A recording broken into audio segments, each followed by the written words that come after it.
Welcome back, great defeat of one and all, to the breakdown with your hosts, Base the Kid and Pugilist Boy. We are the children of the game. Tony, how you doing, man? What's good? I'm good, brother. I'm well excited. This has been another fantastic weekend of action. Um, just counting down into an even more exciting weekend upcoming. I can't tell you how excited I am. Oh, it's gonna be eventful. I'm looking forward to it, probably as much as you are. So, we've got a lot to get through, so we can't even really dilly-dally. I want you to Yeah. say hey to the chat, and we can get into it. So let me start off by getting in the telling you all, if you haven't already seen it, there's the details for the viewing party this weekend. Myself and Base the Kid are gonna be hosting at the Old Tiger's Head on Lehigh Road. In the chat, we have early doors from hours ago. Callum, what's up, big boy? Mulla, how you doing, champ? MC Tasty and Chips, Skyliner Shamal, Mr. Ray, Uncle Jonah, and Sylvestream, MCB. Big up all the people, one and all. And thank you very much for joining us this evening. No doubt more will be joining us shortly. Love So it, let's love it. crack on. Okay, so what we're going to start off with, ladies and gentlemen, was the big unification fight that happened in the early hours of Sunday morning for us over here, the late hours of Saturday evening over in the USA. Yeah, let's get started with the old Spence Ugas free belt unification fight. Yes, so you want to go first? You want me to talk about how I felt about it first? I'll go first, seeing as Okay. I'm the resident Spence hater to a lot of people. All right, so first things first, I actually want to give Spence some props, right? Now, no, shock horror to some, but I actually thought that this was his best performance in terms of actual boxing since the Kell Brook fight. I think Kell Brook was still his best performance overall, in my opinion, but in this fight he was active. He threw everything he threw kind of was with a purpose. There was nothing that was coming out being pumped out lazily. The jabs were quite crisp. The hooks were fairly good when they landed, when they was on target. He was busier than I've seen him in a little while, and he just seemed a lot more kind of confident in sort of his abilities since obviously the last fight he had with Danny Garcia. And in this fight, because Ugas isn't necessarily a pressure type guy like someone like Crawford, he was able to kind of work more to his pace and what he wanted to do. That being said, there was a lot of other stuff that I did notice within this fight. Similarly, well, I guess one thing is something that I've always known about Spence. He is an habitual low blow thrower. Like he's constantly hitting people on the thigh, in the cup, like under the belt line, and he manages to get away with it. So I guess if the ref ain't telling you to stop, why not? Because I think he did it about 5 times before the ref gave him his first caution. But one other thing I did notice is that within the first 3 rounds, it was more of a competitive jousting type fight. Both guys were looking for their angles. They were looking for ways to sort of, I guess, get the other person out of rhythm. And Ugas was doing a lot with the body shots. He was doing quite well getting to the body. He was doing quite well encountering Spence in between his sort of salvo of busy work. And I thought that was impressive on his side. But then come round sort of 4 and 5, he decided to sort of come more into the pocket and just tuck up. And at the time, it looked like he was trying to do some kind of, sort of drain his gas tank down to see if that's what it appeared to be, but it just wasn't really working because Spence is one of those guys that he actually does get quite a bit stronger as the fight goes on.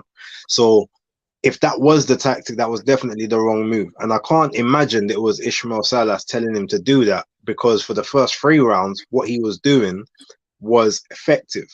he won 2 of the 3 first rounds. He won the first and he won the third. He lost the second through activity. He lost the 4th and the 5th through, again, activity and just being in the pocket and allowing Spence to do what he wanted.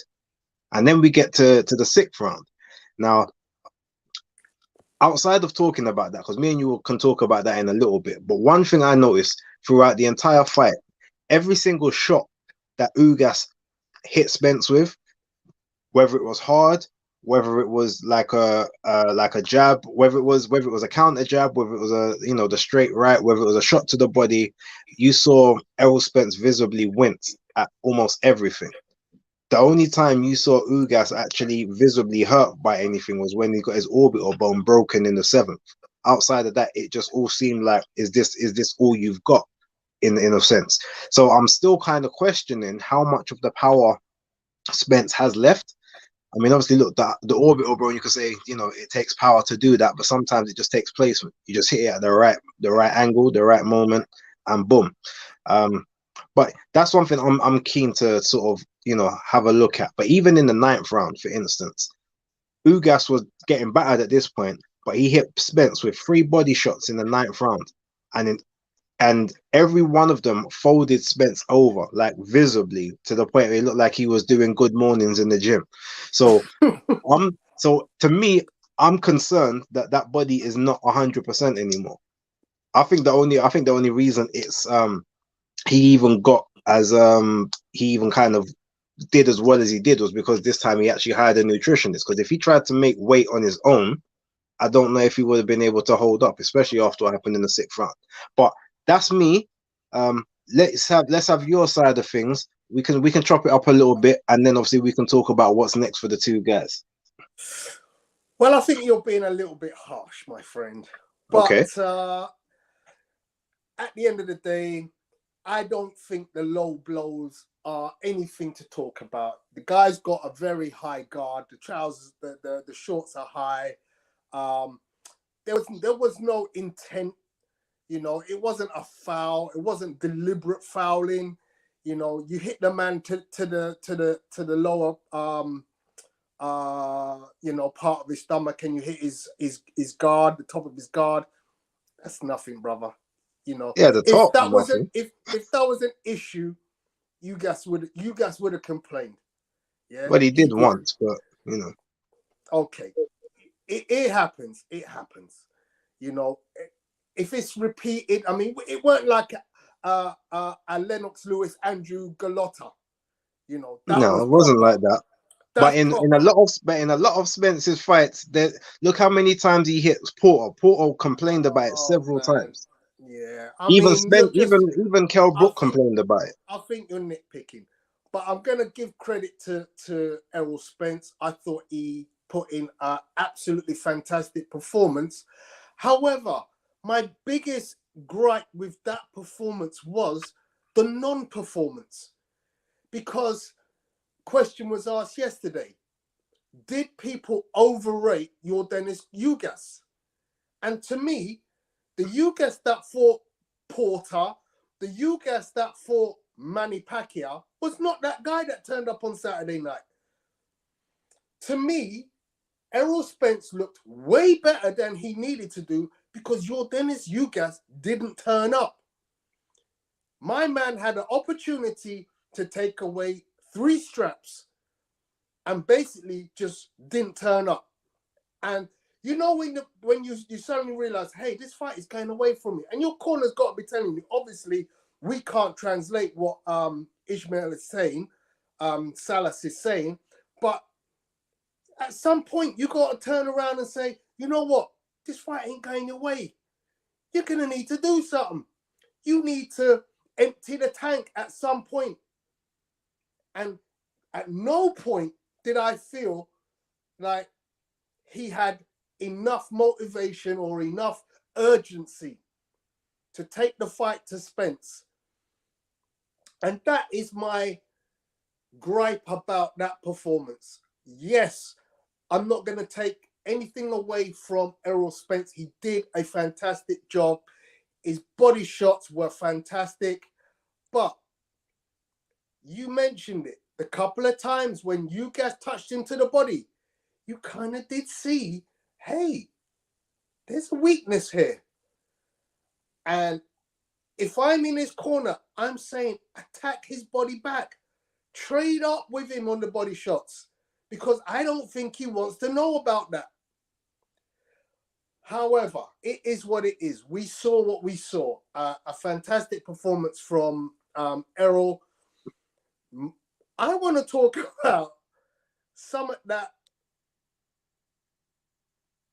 I don't know if you want to talk about this as well, but this kind of damage inflicted by the hands of Errol Spence. This kind of damage inflicted by Errol Spence. This kind of damage inflicted by Errol Spence. Seems to me Errol Spence is breaking people's faces. What you say? Well, I mean, he's definitely got two. Danny just had a swollen eye. There was nothing in his reports that said his orbital or anything was shattered or broken or chipped. No. But yeah, I mean, he seems, it appears, and if you look at every person it's happened with, there's someone that's literally stood in front of him and tried to shell up or tried to sort of, you know, just stay in the pocket. And he's clearly quite adept at being able to target one specific area or hit one part of the body like numerous times. Because that, I don't think a lot of that happens through like just one power shot. It seems to take place of there's loads of accumulation. Because if you look at when it happened to Kell Brook, that was in what, the 8th round or the 9th round in that fight when it first occurred. And in this one, it was the, you know, it was the 7th. So, and in that time, you had Ugas standing in front of him from the 4th, literally just like trying to take shots. Like you get hit on the same part of the body enough times, the damage is going to occur. So, I mean, he's definitely got something, whether it's accuracy or whether it's just accumulation or the work rate, there is something there. But he's only been able to do that to people that have literally just stood in the pocket with maybe not the best of defense. It's literally, you know, they're blocking instead of evading and slipping.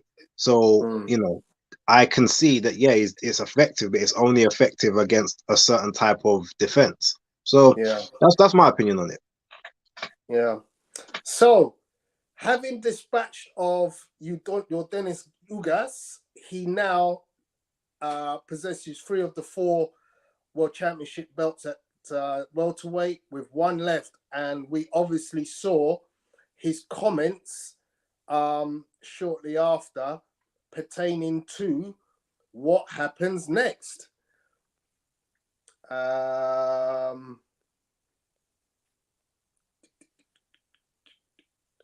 Okay, so Terence came out on his Twitter account and said, "Congratulations, great fight.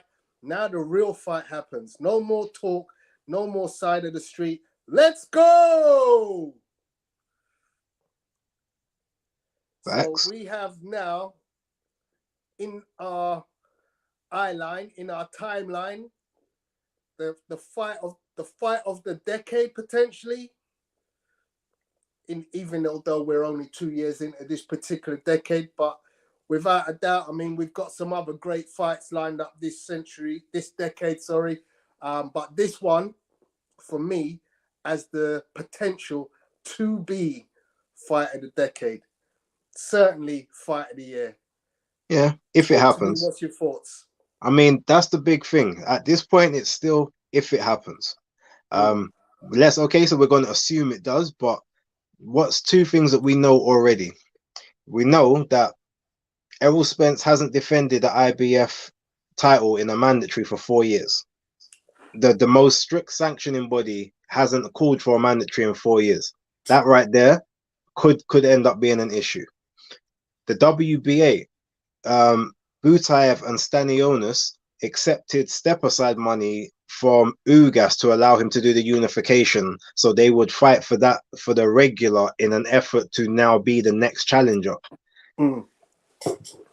We've seen on PBC shows before, and I won't go too far into this, but we've seen that a fight may get called out, it may happen, and then mysteriously another fight ends up in its place. So we still have to keep that in the back of our minds. However, hoping that that does not take place and we get that fight, as far as I'm concerned, I've said it for about the last 3-4 years that Terence Crawford like damages Errol Spence, and I feel like he damages him even worse now due to what we saw from Ugas, who doesn't even have the same level of power or accuracy or precision that Crawford does, with those body attacks that he was throwing, with those counter straights to the face. Like everything, like I said, everything he did shook Spence to a degree, gave him reactions that I've never seen him produce before. So when you've got someone who actually hits harder than that, will hit from angles and won't stay centered, to me that's just going to be a big problem. You trying to sabotage me again? What are you doing?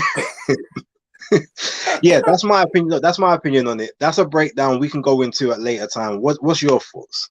So yeah, I mean, you know, as I said, this is to me the fight we've been waiting for a number of years, held up by problems by PBC. In my estimation, PBC have been absolutely woeful in negotiating fights with other organizations. As you can tell, loads of their champions are sitting in recess just waiting for fights, not getting anything outside of PBC.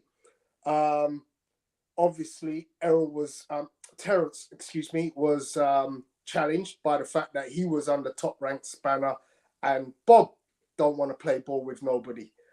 So hopefully now we're going to get this fight. I'm super excited. You know, this is the type of fight you save your pennies and you get to, you know, because, you know, I, in my lifetime, have been to some of the best fights in the world, you know, Tyson against Lennox Lewis, Tyson against Holyfield, Lewis against Holyfield. You know, it's just like so many great fights, and this counts as one of those that I would love to have under my belt as one of those I've been there Okay. fights. So with that being said, what do you reckon? Do you reckon that the big fish like takes that 4th belt, or do you reckon the big fish gets drowned in the ocean? I think the big fish takes it, bro. Okay. I'm fully in on the big fish because I believe he has more boxing IQ. I mean, you know, Errol is a great fighter, but I don't see he has anywhere close to the same amount of boxing IQ. No, you know Errol's the big fish, right? No, Errol's classed as the big fish, not Terence. No, Terence is the big fish.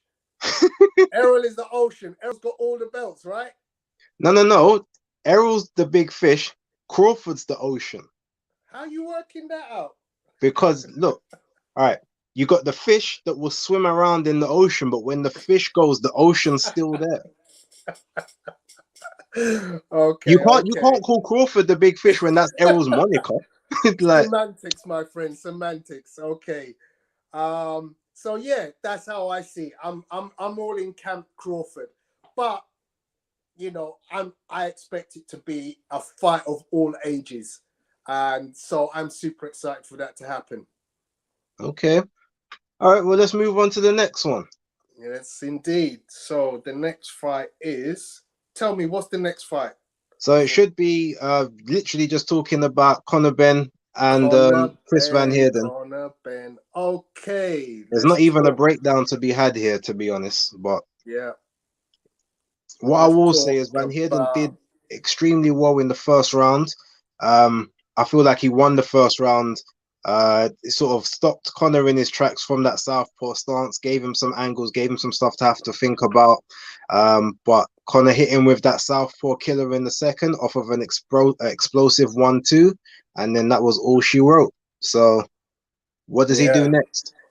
Yeah, I mean, it was for me a blitzkrieg.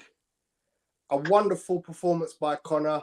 As you said, you know, he used the southpaw killer, straight right, and then come in with some beautiful uppercuts. I mean, you know, the combination work that Conor came in with and was utilizing, although it was somewhat brief, I was super impressed by what he did, because the angles were correct, the foot placement was correct, and ultimately he took apart a guy who several top guys have failed to do. So for me, that was the last. I think I was mentioning this last week. This is the last, to me, of the sort of 10 to 15 ranked type fighters. He's now, for me, qualified to start taking on the real big fish and becoming himself. He's already on the cusp of being that big fish. I mean, certainly by way of financial capabilities, he's up there. He's at the top of the tree. He's one of the top earners in the division. I believe he now needs that marquee name. The names that I've got include, if he can make the weight, Virgil Ortiz. He won't make it.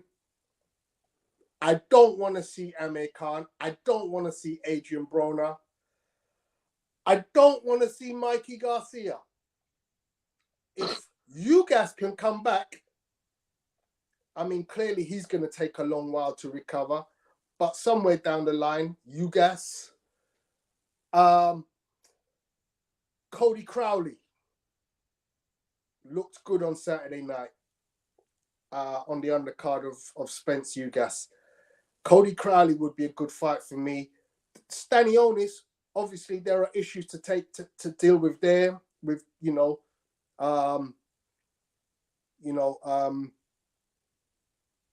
dealing with. The only way the Stannions fight happens is if one of the belts gets dropped and it's for a vacant title. They won't fight him for anything other than that. So we can kind of rule that out as the next fight. Yeah. So, but those are the names that I would consider as appropriate names for Conor Benn's next step. What's your thoughts? Okay. Well, all right. So the names I would consider as a next step are, I'm still fine with if they want to go on Maurice Hooker, if his hand's okay and he's not injured anymore. Because as far as I'm concerned, he's still fairly, you could still say he's pretty much in his prime years. He's not past it. He's not washed up. Only lost 2 fights. Former champion at the lower weight. Gave Virgil Ortiz hell for the 7 rounds that he was in the ring with him. So I think he can still go.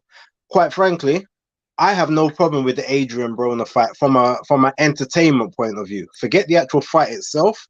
The build-up will be gold.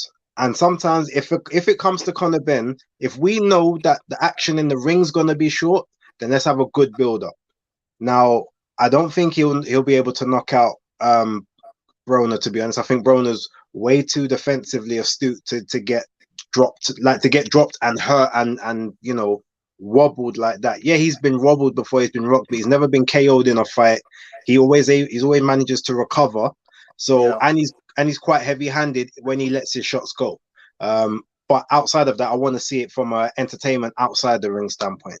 But apart from those two, I want to see him in the ring against a mean machine, against a Caviar Laskus. And I would also like to see him in the ring with my personal choice for me is Danny Garcia, because Danny Garcia doesn't as much as Danny Garcia is to me like he's a faded fighter as well, but he'll be the most heavy-handed out of all of them except Mean Machine.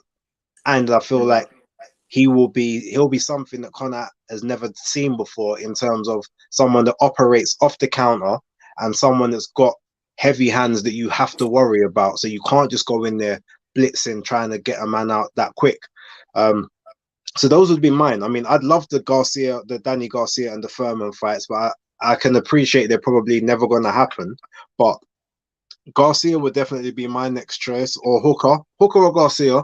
Then after that, I would love a Furman, and then after a Furman, like a world title, whether it's a vacant one or something like that, or move on and maybe then hit a Crowley for a final eliminator, or a Boots or a Stannions by that point. Because I think at that point, the one thing that like PBC did was they put Stannions and Butaev on the prelim part of the show before the pay-per-view. Now, some people's like, no, that's rude. Like, they should have been like the co-main instead of Isaac Cruz and Yurios Gamboa. But what that did was allow them to be on the free-to-air portion. So more people, there's a chance that a lot more people who didn't buy the pay-per-view saw their fight, because that was like the main event of the pre. So in that sense, that gives them a bit more of a platform moving forward to build up a name. So then Stanionis can now use that to segue into his next fight, unless it's a title fight, but then use that to build his cred that way. So that's the way I kind of see it. Those are the people I'd like to see. Okay, so we got a conflict of opinion, because Uncle Jonas says, is it Uncle Jonas? No. It's Skyliner Shamel says, people bang on about Avanesian, but nobody watches his fight. But yes, people feel the need to shout his name. And in conflict, Michael O says Conor should fight Avanesian and stop calling out Brook and Khan. The Avanesian thing for me is a non-starter. I mean, the kid's good, but he sells no seats. And in my estimation, Conor Benn has now gone past his level. He's a good fighter. He's probably hard work for Conor Benn. But you've got to look at risk reward. Yeah. And for me, people like David Avanesian just don't represent a worthwhile risk. And therefore, that's why I don't see. He's got a hard task. Frank Warren has got a hard task dealing with David Avanesian. Who does he match him up with next? So that's that on for me. Well, I mean, the thing is, when you look at the Avanesian thing, like if we look at that, he clearly wasn't that desperate for the fight, because if you were that desperate for a Conor Benn fight, you would have never signed with Frank Warren, who you know is the arch enemy of Eddie Hearn, who you know the two of them just don't get on together. Like they don't get on. They're never gonna do business unless they're forced into doing so. So him calling him out makes no sense. Someone like Florian Marku calling him out makes no sense when you leave Eddie Hearn to then go with Boxer. Like, you're not gonna get that fight. So neither of them really wanted it. They're probably just trying to build their profile off of him, because if you see who they're fighting, it makes sense. Well, at least whether you want to criticize Ben's opponents or not, they're much bigger names. They're much better well known than who you're fighting. So you can't make that kind of error and then claim that you're being avoided. It doesn't really work that way. Yeah. And I saw someone say in the chat that Maurice Hooker is a awful opponent. But again, he's only lost 2 fights. So he can't be that bad. Former world champion. It doesn't make sense. Danny from Fight Fan TV, Benn versus Afanesian sells better than Benn versus Hooker. Plus, he's the European champion. It's not like he's empty-handed. Yeah, but Americans ain't tuning in for Avanesian. They'll tune in for Hooker. That's the truth. That's the truth. And this isn't about we've got to remember, this isn't about just the UK. It's about the global audience now. So you have to have someone that the other side of the world knows as well. And they don't know Avanesian, unfortunately. Like Tony says, by Khan Brook thing, I mean that all of Ben's career will be him getting told he's ducking for 15 years before finally fighting him. So, but them man are washed. He don't need them in his timeline. Skyliner, Ben is on the right trajectory, as he will be fighting marquee names, and that's what he needs to be doing. You know, he shouldn't be fighting. You know, European is not his level anymore. He's gone past that. He's knocking on the door of a world title. You know, 1-2 fights, and you know, with the right 2 names, his 3rd fight should be a world title. I don't know. I think he still needs a bit more than that. But again, he's 25. He doesn't have to have it now. He can have it in 3 years. when he can be fully 3 years. seasoned in 3 years. Dude, this is boxing. You ain't getting paid overtime. There's no guaranteed that you even make 3 more years of boxing. This is a sport that literally take your money, do your business early. If you've got the skills and you can pay the bills using those skills, don't be messing around. There's still a lot more learning to do there. This ain't a, your health ain't guaranteed for 3 years in this game.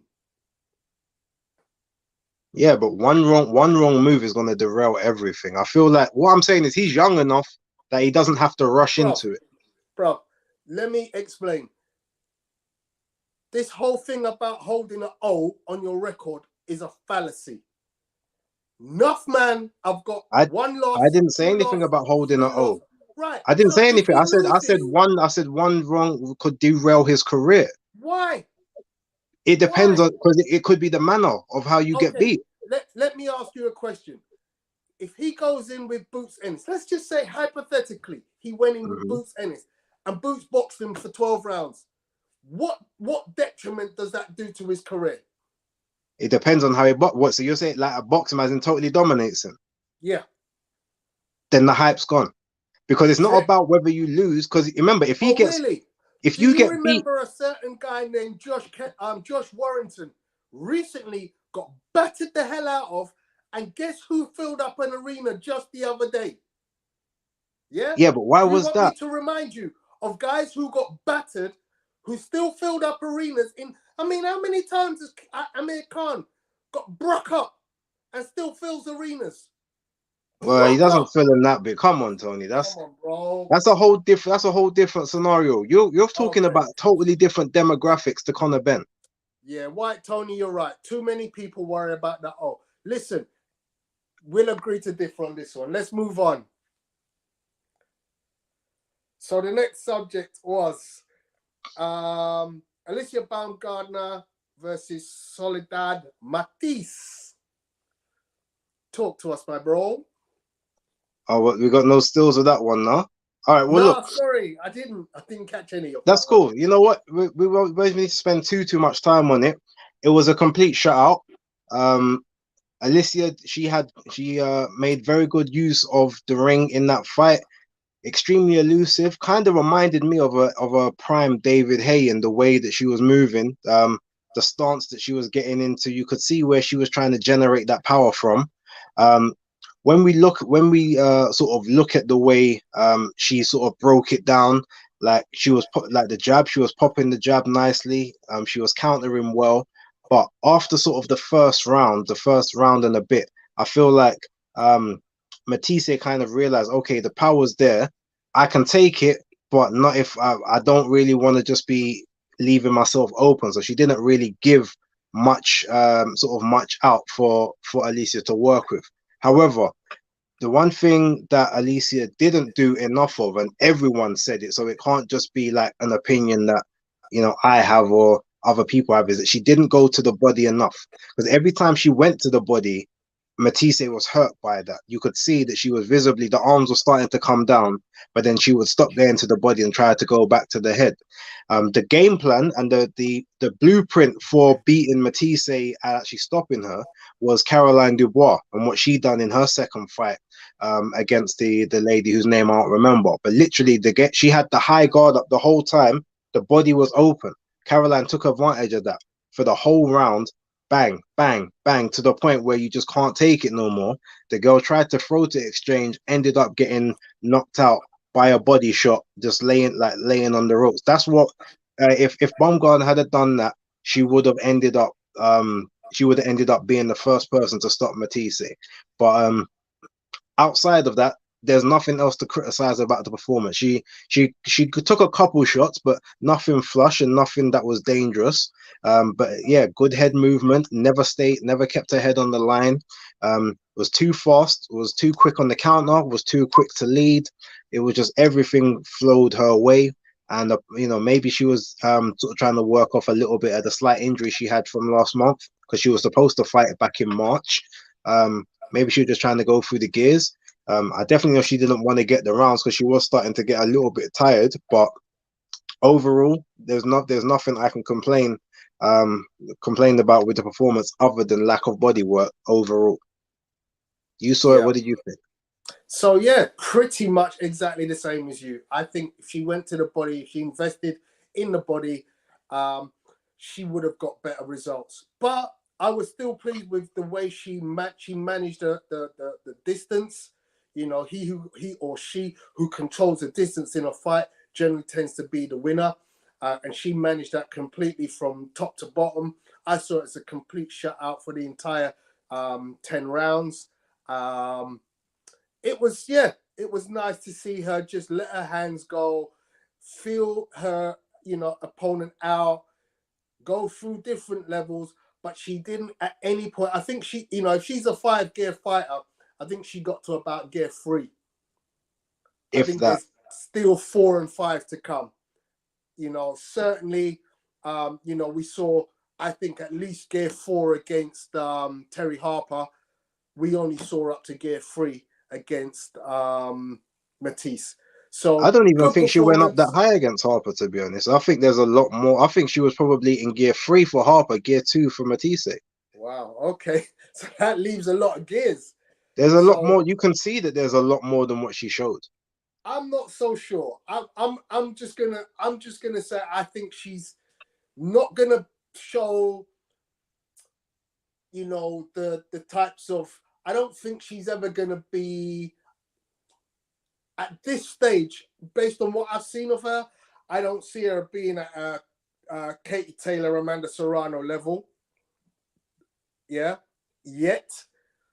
Obviously, she's got to have that fight against Choi, fight against Michaela Mayer. Those will be the acid test to see can she go to that next level. But so far, I'm going to say she got up to gear 3. Pleased with what I see. She's beautiful for the eye. I know the boys in the chat are saying we got to have some kind of Royal Rumble to see who's getting closer to her. But yeah, good performance. And especially on short notice, as Fight Fan TV says. Skyland says the only problem with the women's boxing is we don't know enough fighters to figure who's the biggest rivals and fights are. Well, if you want to know more about women's boxing, this guy is your guy. Go check him out on Base the Kids, the hardcore casual YouTube channel, where he does a special on the female fight game, the Femme Fatales. Yeah, go check out those shows.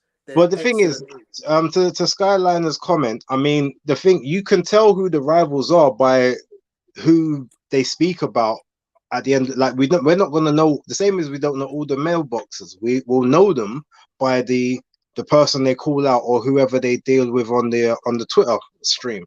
So we know that Alicia Baumgardner's biggest rival is Michaela Mayer. That's obvious.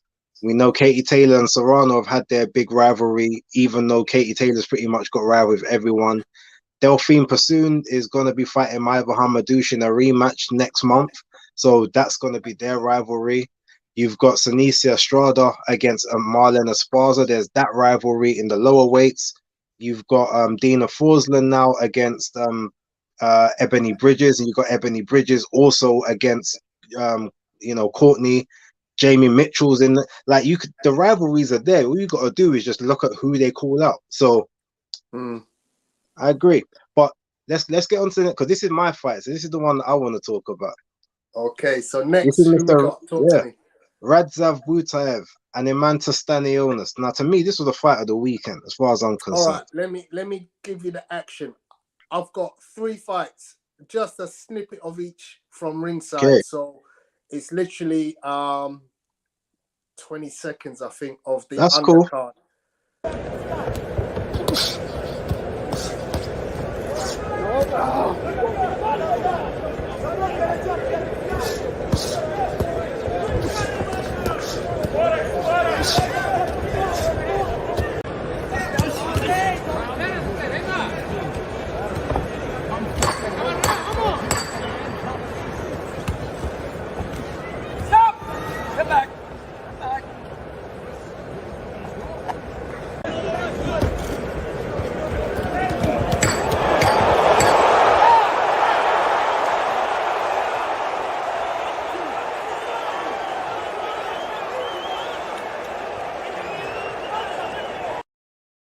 so you literally put all of it together.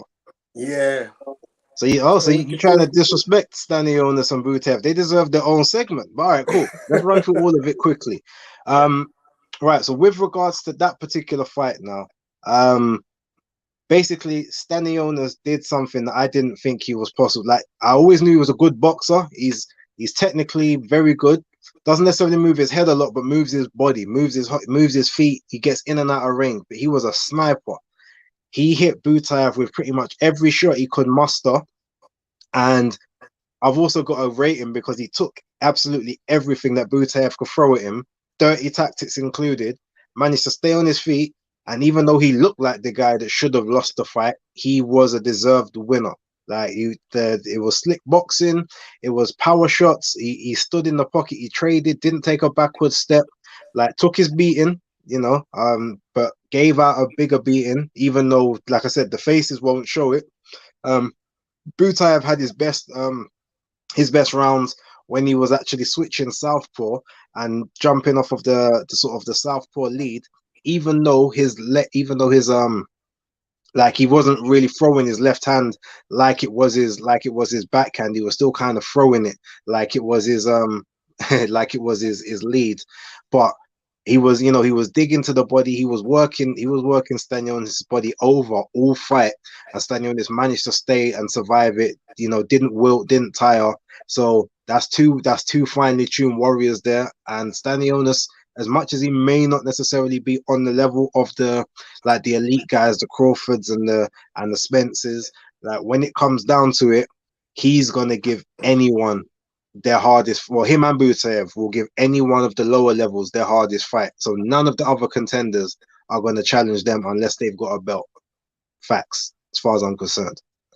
Do you want to talk about that quickly, or should we jump onto Cody and? Yeah, I mean, I pretty much can second what you said about that fight. I thought it was a very close fight. Butaev is a rough house fighter, and to be honest, before this fight, I could have seen either of those two guys fighting Conor Benn because they're both really tough fights. So this was actually, we talked about last week the bad quality of the undercard for Whyte against Fury. This undercard was far better, and that fight to be on the free part of the section showed how good this undercard was in that respect. But yeah, I mean, well done, Stannions coming through the dark arts. Butaev certainly came with Butaev's a DAS. He's a DAS, a dark art specialist, because he went to all kinds of dark arts. He went wizard on them. Yeah. Sorcerer. Some nice elbows was in there. But yeah, well done. Anyway, moving on. Yeah, Cody Crawley. I mean, look, he pretty much virtually pitched a shutout against Josecito Lopez, but again, he's another guy that his last hurrah realistically was against Furman. Because he was built in to be that to sort of be the warm-up opponent. Didn't really get anything outside of that. He showed he still had a little bit of fight left in the tank, but he's another guy, older guy. He's kind of there for someone now. Anyone who's a fairly big puncher, he's someone to now be on their highlight reel and to give them a little bit of credibility. He's not pretty much he's a gatekeeper-ish type guy. But I feel like he's about to slip into that sort of high-value journeyman territory. If he goes in there against another kind of live dog, because Cody's not the biggest of punchers, but he had man wobbling quite a bit throughout the fight. So that's my take on. Cody Crowley reminds me of Caleb Plant. I don't know why. I mean, facially he looks like him, and he boxes like him to me. A little bit. Yeah. A little bit. There's no point talking about Cruz and Gamboa because that was never going to be a competitive fight. We all know what Gamboa is at this point. 40 years old, no legs, no chin. Although, the one thing I'll give Gamboa, right? And like, I don't know if it's his chin or just his legs, yeah. But every time he's been knocked down, he's never been knocked out in a fight. Every time he gets knocked down, he always kind of gets back up and seems to be okay in terms of like he's not stumbling about, he's not drunk, and so it's weird. he's a bit like Tyson Fury in the sense that he can get put down quite easily, but he doesn't seem to carry the effects long term. Yeah. It's very odd, Yeah. but it is time for him to retire because you're just not gonna. That life is just not going to suit you. And I'm not a person that feels like I can tell a man when they should and shouldn't retire. But I'm looking at it more from a health point because I'm sure he's been down about 18 times in his career now. Easily. There's no, there's no real benefit to carrying on unless it's just a case of this is the only way you can make money and you don't have enough. And I would hope to God that's not the case, in my opinion. Yeah. Who else have we got? Yeah. Oh, are we gonna mention Junior or not? CH. The water boy. Don't No, go there. we're not gonna mention we're not gonna mention Mr. Interval. No. All right, calm. Let's not Cool. go there. Have we got any others we need to talk about? So Danny mentioned the fight of the weekend for him was Sam Gilly versus Drew Brown, which was on Saturday night it was on Friday night on the MTK show. Unfortunately, I didn't watch that show, so neither did I. We'll take your word, Danny. I thank you very much for letting us know about that fight. I will go and try and find that fight. Yeah, unfortunately, there's only so many hours in the weekend, Danny, I'm afraid. Yeah, and to be honest, we haven't even touched on the lightweight boxer series yet. No, I mean, to be honest with that, again, in my video that I uploaded the other day, I said, look, I only knew 3 of the guys that was in it, and I didn't even know them well. The only person I knew was Ryland Charlton. Brooklyn Tilly was the other guy, and I think Sean Cooper. Those were the only 3 names I knew. So I didn't even bother to. I watched the sort of the prelims on YouTube while I was watching the DAZN card, but I didn't watch the rest. And once I found out the result, I didn't feel like I needed to. But so the tournament was won by Dylan Chima. Dylan Chima, yeah. He was the local fighter as well, the local Coventry-based fighter. So it was a bit.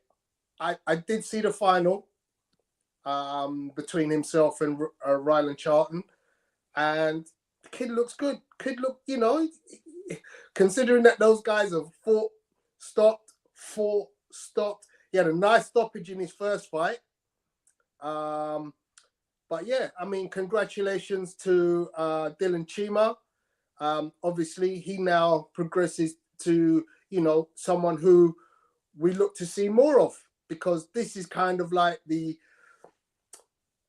breaking ground tournament. It's one that when you win this kind of competition, you get some nice money for starters.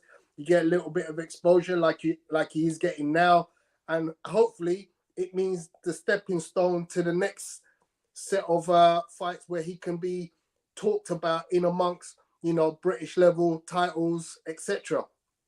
Yeah, I mean that 40K is definitely going to do him some good, and he gets his contract out of it. So hopefully he can use that platform and step on. Yeah, well done, Dylan. You wanted to talk about Billam Smith. Yeah, I mean, that was a nice fight. That was. I got to hand it to him because in the first fight, I mean, I feel like I think me and a lot of people felt that McCarthy won that. It was a bit controversial he didn't get the decision, but I feel like with him, the reason he didn't get the decision was probably because he wasn't like the favored fighter in that particular situation. This time around, I believed that McCarthy would he'd get the job done only because you'd learn from obviously what happened in the first fight. Know that you're naturally like the more fluid and better boxer, even though like you have the inferior trainer. But I just thought that he would use more of his attributes and not fight Billam Smith's fight. But credit to Billam Smith, because not only did he improve, he actually forced McCarthy into fighting his fight and didn't allow him to do anything significant past the 3rd round. But I still don't believe that I said it, I tweeted, neither of these guys does anything at world level, and I kind of stand by that. I don't think Billam Smith's going to get up there, and clearly McCarthy's not. And I said, if this fight goes the distance, neither of them are going to do anything at world level as well. But it didn't go the distance. Billum Smith executed a brilliant sort of game plan in the last couple of rounds to wear down McCarthy, get him out of there. And I feel like, you know, sort of his European, it'll remain sort of upper European, like fringe world, probably get a title shot, come up a bit short and sort of trade off of that. But I want to, and I'll let you sort of jump in a moment, but I do actually, one thing someone did say, which I agree with, I want to see the rematch now between Billum Smith and Riakporhe, because I still don't think Riakporhe can say that he's past this level. I don't think he can say that he's world level just yet. He's still got he's just got to clean up a few things, because I'm not convinced by the opponents he's been fighting either, apart from obviously Dion. So you stole my thunder, because that was what I was going to come with. My apologies. I honestly think the Riakporhe rematch is something I would love to see, because I do believe Billum Smith has improved immensely since that defeat, and Riakporhe really hasn't moved on. So it's one fighter who's kind of plateaued and another fighter who's moved up. So I'd be keen to see that rematch. Well done, Chris Billum Smith. So if that's all the fights out the way, we can get to the main topic that everyone's been waiting for. Let's talk about it. Where we at? Some graphics. We got some graphics. Okay. All right.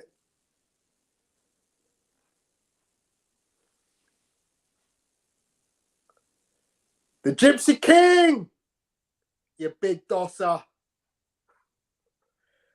What do you think of his shape? I mean, he's still got that tummy. He's never getting rid of that.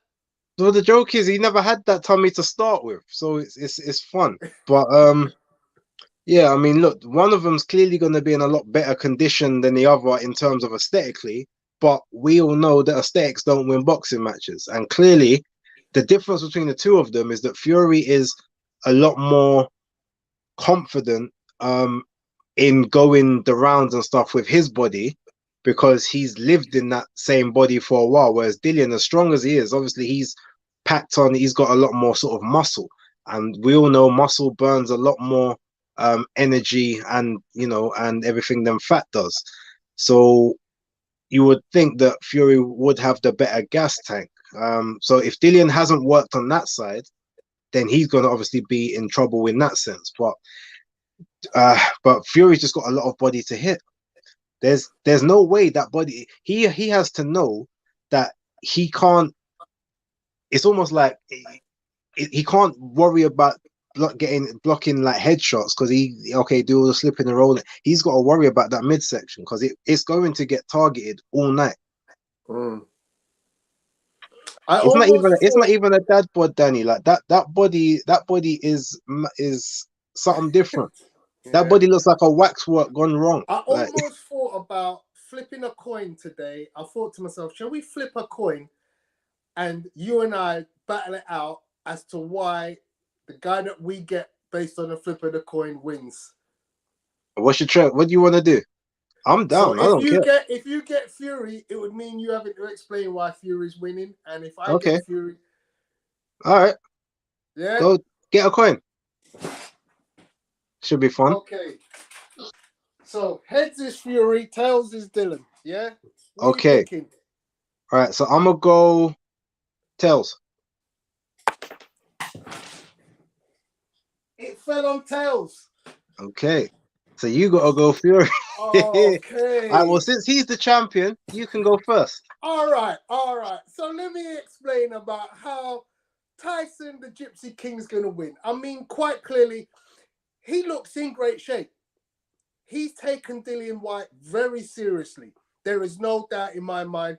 All that rubbish chat he was making up 2-3 months ago, big dosser, he's ranked number 10 to me, he's da-da-da-da. It's just been a load of rubbish. He's gone into camp and he cooked up nicely. He looks, as you said, the belly ain't going nowhere. That's just something that he's got. But in terms of shape based on what we saw today in that workout, I would say he's cooked nicely. He looks in great shape. I believe he's going to come, he's going to come in at one of his lightest weights. Yeah, on the weigh-in on Friday. And that tells me he's built himself for speed. Obviously, Sugar Hill in camp, they know what they've got. A guy who can use his feet well, who's going to dance around, who's going to come at you with different angles, southpaw, orthodox, using that jab effectively. He knows Dillian's going to bum rush the show. He needs to come under that lead jab and do body work and cause maximum violence, as he says. So for me, Tyson, it's all about the jab. He can throw 1,000 jabs a night. I know it. He's the kind of guy who can, the way he just jabbed the head off of Wilder tells me he can jab all night long and he's not going to worry about, I'm going to tire. Yeah, he's got great work engine. So it's all about distance control for me. Tyson Fury uses his jab effectively. And then obviously, when he gets a chance, holds on for dear life. Because don't let Dillian Whyte operate in the danger zone. Whenever he gets in that danger zone, clutch him up. Don't give him anything to work with. And just use that nice boxing, that languid style that he's got, left-right combinations. And then, he's got some pop. I don't see him knocking out Dillian myself, personally. But I believe he's going to box his way to the victory. That's not what I really think. But because I got the wrong side of the coin, there you go. Right. Well, I'm going to counter something you said straight away. You said you think he's going to come in his lightest, either his lightest possible weight or his lightest weight of his career thus far in this second cycle, right? Well, if that's the case, we have to look to history. What did his dad say after the Otto Wallin fight?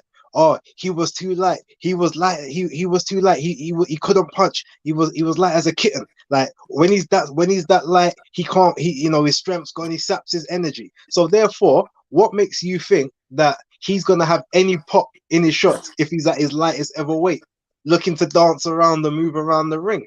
No, his only chance is gonna literally be if he can dance and move and stay away for 12 rounds. Not get caught on the ropes, not get trapped in the alley. Like he's gonna have to be able to literally hit, turn, move away, hit, turn, move away all night.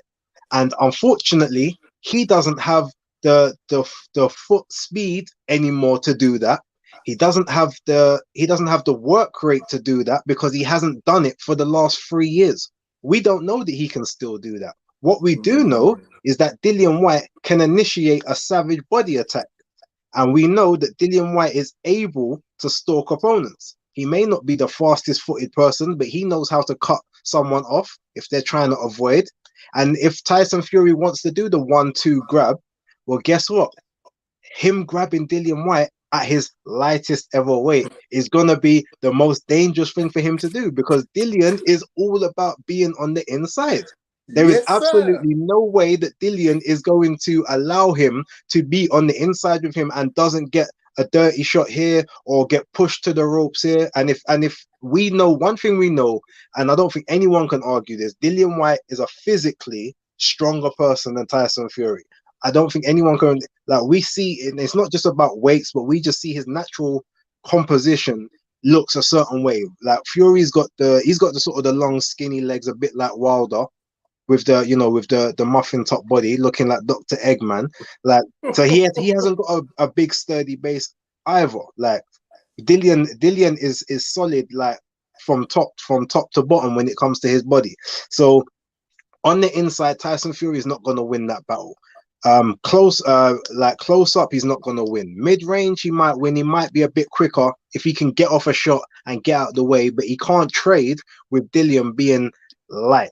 So as far as I'm concerned, Dillian has more tools in this fight to beat Tyson than Tyson has to beat him, because if he comes in light, all he can do is box and move, and Dillian's going to make him work more than he wants to.